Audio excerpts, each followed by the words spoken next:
10,000 में दम नहीं और 21,000 से कम नहीं, इसी नारे के साथ एम्बुलेंस कर्मचारी हड़ताल पर आ गए हैं। अब मरीजों को अस्पताल तक पहुंचने के लिए भारी परेशानी का सामना करना पड़ सकता है, खास तौर से उनके जो सुदूर इलाके में रहते हैं। एम्बुलेंस की ज़रूरत है, लेकिन अब और ड्राइवर और ईएमटी यानी उनके सहायक दोनों हड़ताल पर हैं।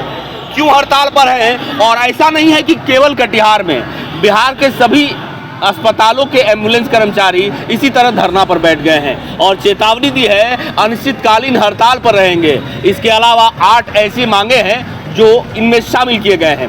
अब तनख्वाह तो बढ़ी नहीं, सड़क पर बैठ गए हैं। क्यों बैठना पड़ा और क्या लगता है अब सरकार बात मांगेगी और नहीं मांगेगी तो क्या कीजिएगा?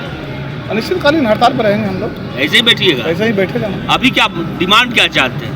डिमांड तो वही सैलरी के लिए हम लोग बैठे हुए हैं।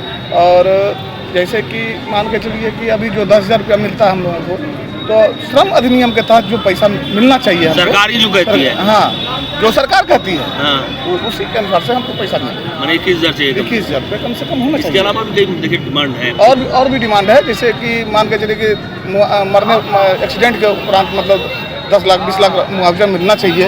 और उसके बाद आपका ये क्या नाम बोलता है, ये ठेका प्रथा कम ख़त्म करना चाहिए।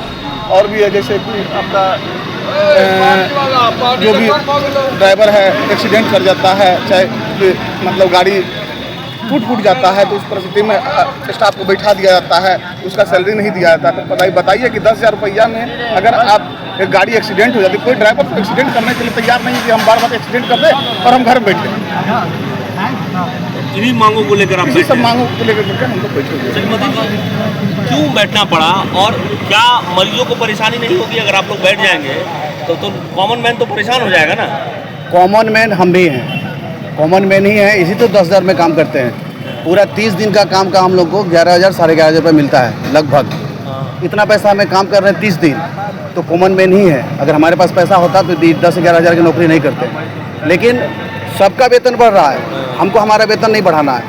जो सरकार तय की है, जो श्रम अधिनियम के तहत सरकार की तरफ से तय है, बस उतना ही पैसा का मांग है और ज़्यादा कुछ नहीं। परेशानी तो है, कॉमन मैन को परेशानी है और कॉमन मैन से हम भी आते हैं और इस बात का हमको दुख भी है। और इसीलिए हम लोग सूचना करीब 15-20 दिन पहले दिए हैं और एक अपील करते हैं आपके माध्यम से डीएम साहब से, सीएस साहब से, कि जितना जल्दी हो बीच का रास्ता निकाल के हड़ताल तोड़वा दें, क्योंकि परेशान तो हम ही हैं और हमारे लोग ही हैं। तो निश्चित रूप से 8 सूत्री मांगों को लेकर एम्बुलेंस के सभी चालक हड़ताल पर हैं। अब ज़रूरत है, इनकी भी मांग जायज़ है और इन्हें सुननी चाहिए। कटिहार से मैं करण कुमार।